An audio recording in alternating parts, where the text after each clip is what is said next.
पति पत्नी का जो आपसी संबंध होता है ये बड़ा मधुर, अनोखा और अलौकिक है। ऐसा संबंध शायद दूसरा नहीं होगा।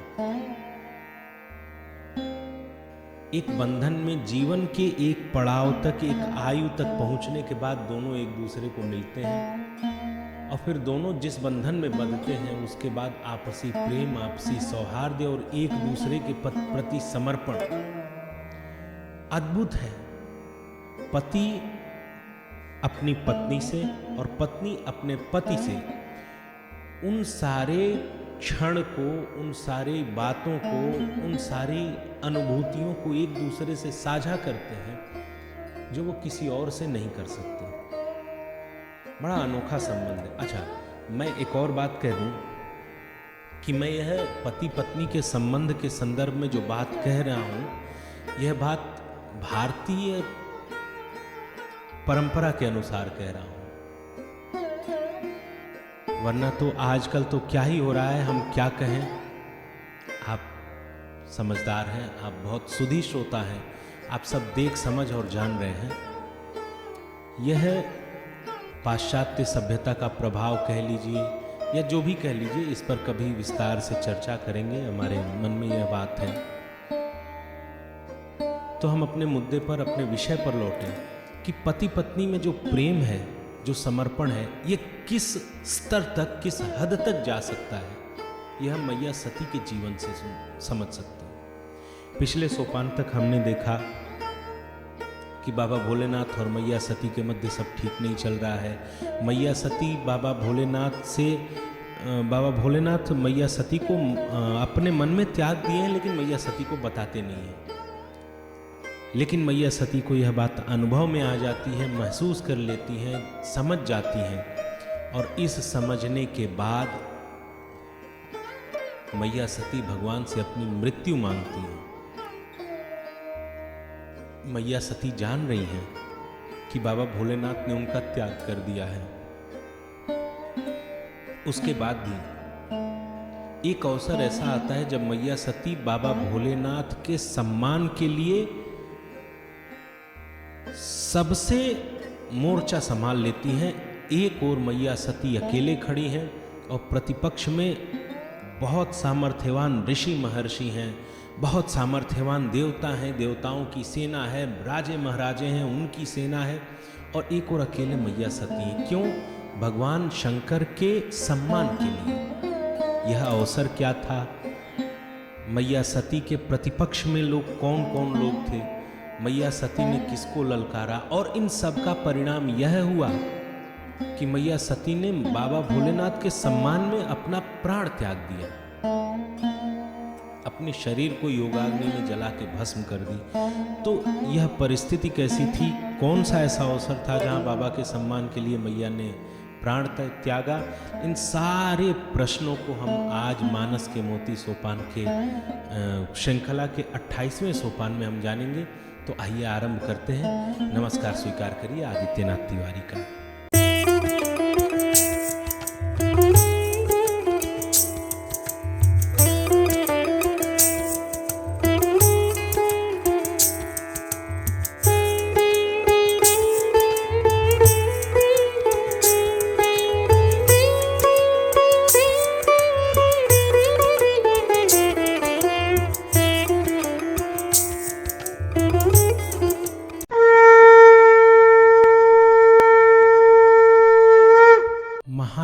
दक्ष जब प्रजापतियों के नायक हुए तो इस अभिमान में वो एक यज्ञ किए। सारे मुनि, ऋषि मुनि, गंधर्व, नाग, सिद्ध, किन्नर सबको निमंत्रण गया। छोड़ा किसको? विष्णु बिरंची महेशु बिहाई। भगवान विष्णु, भगवान शंकर और भगवान ब्रह्मा, इन तीनों को छोड़ के बाकी सब चले। एक बात तो ये समझनी चाहिए कि किसी भी प्रकार का धार्मिक अनुष्ठान कभी भी अहंकार के साथ न किया जाए। यह अपनी पूर्णता को नहीं प्राप्त होता है, अपनी लक्ष्य सिद्धि नहीं कर सकता है, क्योंकि अहंकार के साथ किया गया अनुष्ठान अहंकार का पोषण ही करेगा, और किसी भी धार्मिक अनुष्ठान का लक्ष्य अहंकार का पोषण हो ही नहीं सकता।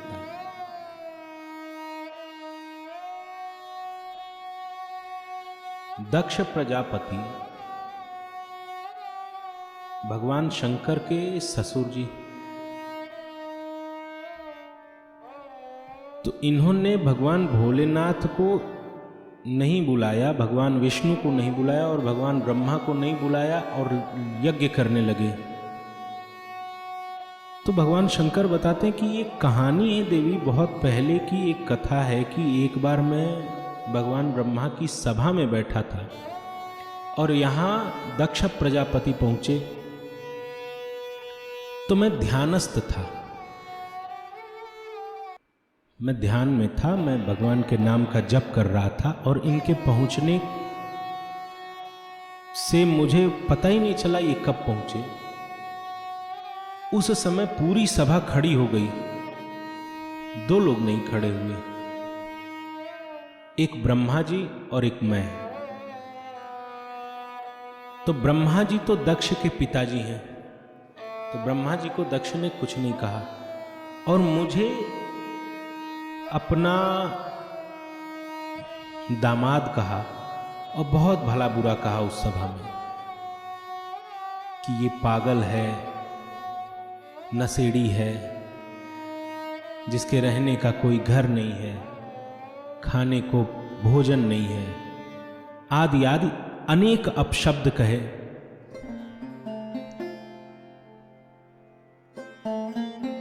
और उसके बाद वहां कुछ थोड़ा बहुत अव्यवस्था फैली, इसके कारण तो मैं वो सभा छोड़ के चला आया।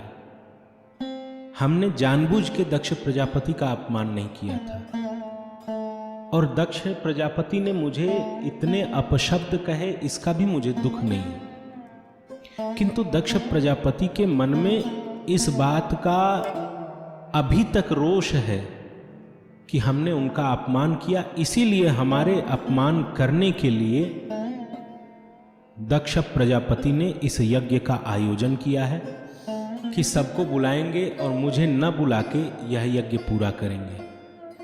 तो मैया सती इस यज्ञ में जाने की इच्छा रखती हैं और बार बार विनती करती हैं कि प्रभु यदि आपकी आज्ञा हो तो मैं पिताजी के घर से होके आऊं। बाबा भोलेनाथ यही कथा समझाते हैं, लेकिन मैया समझ नहीं पाती हैं। फिर मैया, अब देखिए, अभी तक मैया से जो भी हुआ वो हरि इच्छा भावी बलवाना संभुस विचारत, ऐसा विचार कर रहे थे बाबा भोलेनाथ कि हरि इच्छा भावी बलवाना थी भी, किंतु अब पुनः मैया उसी रास्ते पे जा रही हैं कि माताजी बार बार समझाने पर भी बात नहीं समझ रही हैं।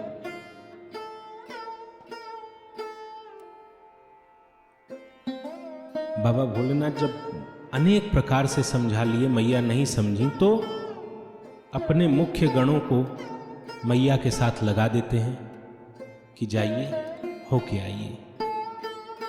मैया विदा होकर चलती हैं और पहुंचती हैं अपने पिता के घर दक्ष प्रजापति के यहाँ। तो इस आयोजन का हेतु ही यही था कि शंकर जी को नहीं बुलाएंगे, इसीलिए दक्ष ने सबको वर्जित करके रखा था कि शंकर जी या उनके परिवार या उनके गण को कोई आमंत्रित नहीं करेगा। दक्ष का ऐसा त्रास था कि मैया सती और उनके जो अंगरक्षक थे, गण थे, ये पहुंचे। अब दक्ष के भय से किसी ने उनका सम्मान भी नहीं किया, स्वागत भी नहीं किया। आदर के साथ बस एक मैया मिली, मातृ हृदय, मातृ स्नेह। बहनें जो मिली वो तो बहुत व्यंगात्मक मुस्कान के साथ मिली चिढ़ाते हुए कि देखो हमको तो बुलाया है, तुमको तो बुलाया भी नहीं, ऐसे ही चलिए। पिताजी मिले, उन्होंने कोई कुशल क्षेम नहीं पूछा, क्यों आई कैसे आई कुछ नहीं पूछा। मैया सती सबसे मिलने के बाद सोची कि चलो यज्ञ नारायण का दर्शन करते हैं। मैया यज्ञ स्थल पर पहुंचती हैं और वहां पहुंच के उन्होंने जो देखा कि यहां तो सारे देवताओं का अंश रखा है, बस एक ही देवता मतलब भगवान शंकर का अंश नहीं रखा है, और कोई भी यज्ञ भगवान शंकर के बिना पूरा हो ही नहीं सकता है। अब यहां भगवान शंकर का अंश न देख के मैया सती को तो जो क्रोध चढ़ा। मैया अभी तक दुखी थी क्योंकि उनसे जो भी बन पड़ा था, जो समझ पाई थी वो सोच समझ के।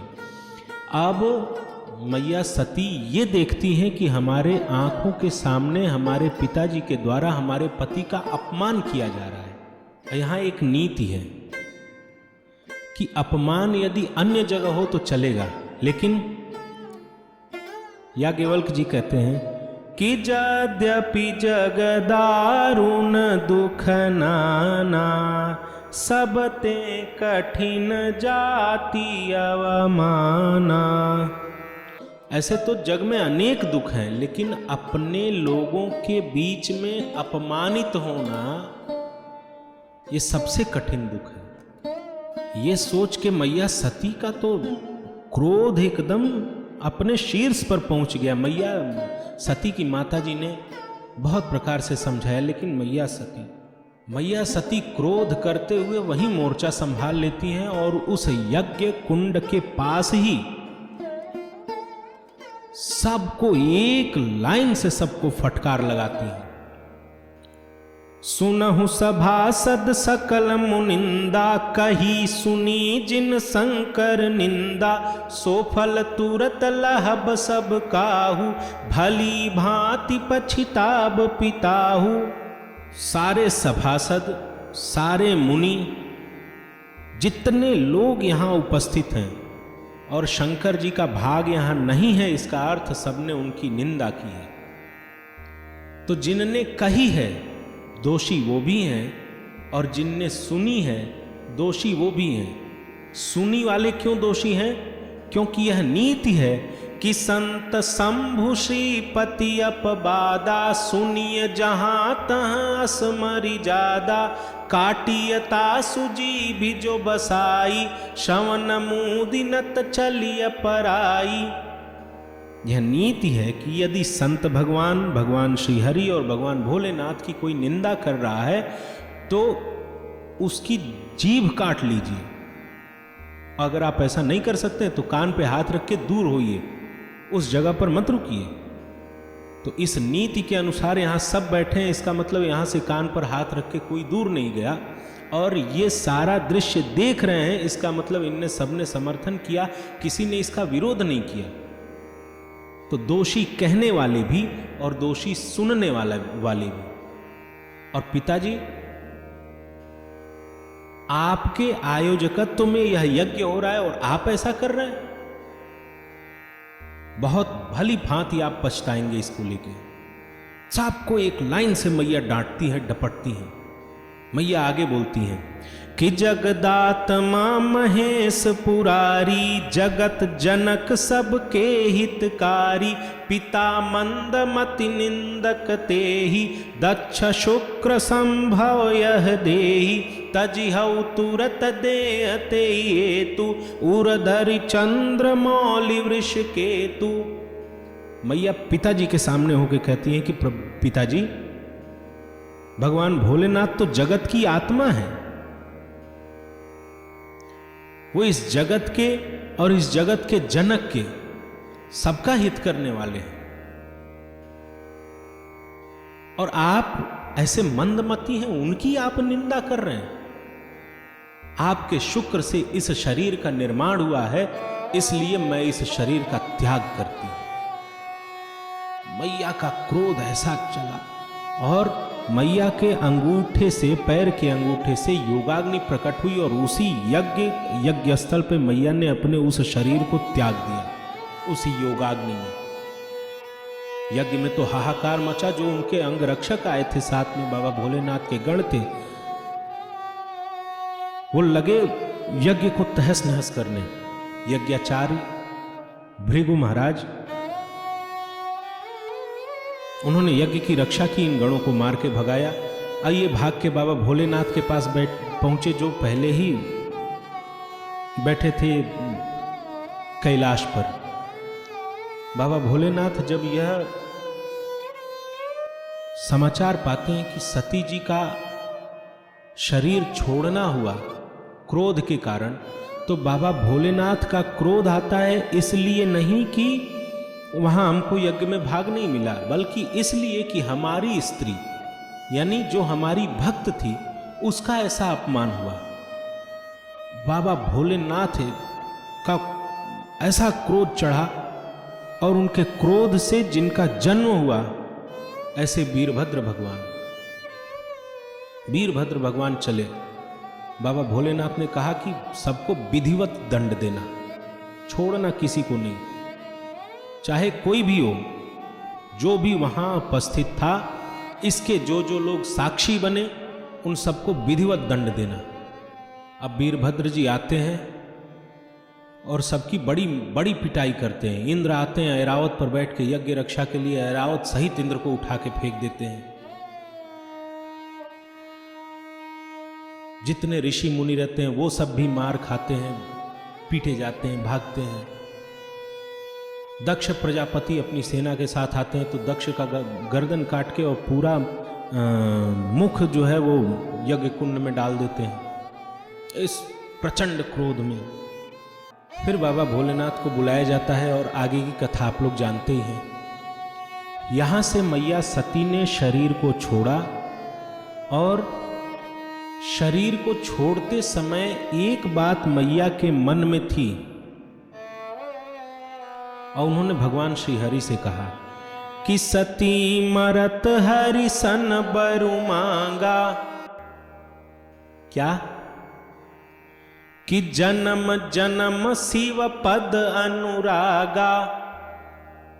एक ही जन्म नहीं, कई जन्म मिले तब भी भगवान शंकर के चरणों में ही हमारा अनुराग बना रहे। ये मैया सती अपना शरीर छोड़ते समय ऐसा अपना भाव बना रही थी, भगवान श्रीहरि से मांग रही थी। अब इसका परिणाम क्या हुआ? तो ते ही कारण ही मगिर गृह जाई, जनमी पार्वती तनु पाई। इसी कारण से भगवान मैया पार्वती, मैया सती का दूसरा जन्म होता है पार्वती जी के रूप में, जो कि महाराज हिमाचल के यहाँ होता है। अब मैया सती का दूसरा स्वरूप देखिए, एक और बात है, आगे आप सुनेंगे कि मैया को वरदान प्राप्त था। एक और बात ये कहते हैं कि मरते समय जो भाव मन में हो, यदि अगला जन्म मिलना है तो उसी प्रकार का जन्म मिलेगा, या वही भाव सत्य होगा। जीवन भर तप, त्याग, धर्म आदि आदि जितने भी कार्य होते हैं वो केवल इसीलिए होते हैं कि अंत समय में वो भाव बना रहे। भगवान का नाम निरंतर जप करना है। क्यों करना है? क्योंकि जब हमारा अंत समय हो तब हमारे मुख में हमारे ठाकुर का नाम हो। हमेशा भगवान की लीलाओं का चिंतन करना है। क्यों करना है? क्योंकि जब अंत समय हो तो उनकी लीलाओं का चिंतन हमारे मन में चल रहा हो। उनके नाम का स्मरण, जप, उनकी लीलाओं का चिंतन चल रहा होगा तो यह जीव इस गति से मुक्त हो जाएगा और मोक्ष को प्राप्त हो जाएगा, सायुज्य गति प्राप्त हो जाएगी। तो मैया सती जो शरीर छोड़ते समय चिंतन कर रही थी कि हमारा जन्म मुक्ति न हो, बार बार जन्म हो, और जितनी बार जन्म हो उतनी बार भगवान भोलेनाथ के चरणों में ही हमारी प्रीति लगी रहे। मैया सती का अगला जन्म पार्वती जी के रूप में हो जाता है। पिछले जन्म में मैया ने कितने सौगंध लिए थे। उनके शरीर छोड़ते समय यह बात थी कि हमारा शंकर जी हमें प्राप्त हों, और यह सत्य है कि मैया सती, मैया पार्वती जितने भी जन्म लेती हैं सब भगवान शंकर से ही उनका विवाह होता है। पुनः आगे हम चर्चा करेंगे कि मैया पार्वती ने इतना कठिन तप किया भगवान भोलेनाथ को पाने के लिए। उनको तो वरदान प्राप्त था। यही बात है कि वरदान प्राप्त था वो तो ठीक है, लेकिन बाबा भोलेनाथ को पाने के लिए मैया तप इसलिए करती हैं क्योंकि उनको यह संदेश देना है कि विश्व प्रधान कर्म प्रधान विश्व करि राखा। यह विश्व कर्म प्रधान है। मैया को वरदान प्राप्त है, लेकिन फिर भी मैया इतना कठिन तप करती हैं। आगे उसका हम लोग बड़ा विस्तार से वर्णन करेंगे। उस तपस्या का जो अंतिम चरण है वो अंतिम चरण 3000 वर्षों का है, जब मैया ने वायु लेना भी बंद कर दिया, ऑक्सीजन लेना भी बंद कर दिया। ऐसी स्थिति में 3000 साल की अखंड स्थिति में चली हैं, तब जाके भगवान भोलेनाथ की प्राप्ति होती है। तो यहां एक संकेत के साथ हम इस सोपान के उपसंहार की ओर है कि सब कुछ भगवान के भरोसे छोड़ देना, कि भगवान है तो संभाल लेंगे, अवश्य संभाल लेंगे, लेकिन ये तब संभालेंगे जब आप पूरी तरह से छोड़ दीजिए, पूरी तरह से छोड़ दीजिए, पूर्ण सर्वस्व समर्पण। हम कुछ भी नहीं करेंगे, कुछ मिला तो आपका, नहीं मिला तो आपका, यदि हानि हुई तो आपकी, लाभ हुआ तो आपका। यह स्थिति सन्यास के आसपास, हमारी जो समझ है वो हम आपको बताते हैं कि सन्यास के आसपास ऐसी स्थिति का प्रादुर्भाव होता है। किंतु यदि हम सामान्य जीवन में हैं तो हमें कर्म तो, पुरुषार्थ तो करना ही पड़ेगा, तपस्या करनी पड़ेगी, पुरुषार्थ करना पड़ेगा, तपना पड़ेगा, तब जाके हम अपनी इच्छा के अनुरूप किसी भी चीज को पा सकते हैं। कोई भी अभिष्ट हो, तपस्या से उसे प्राप्त किया जा सकता है। तो आगे की कथा हम फिर अगले सोपान में करेंगे। इस सोपान को हम यहीं विश्राम देते हैं। अनुमति दीजिए, पुनः मिलेंगे। सादर जय सिया राम। प्रणाम।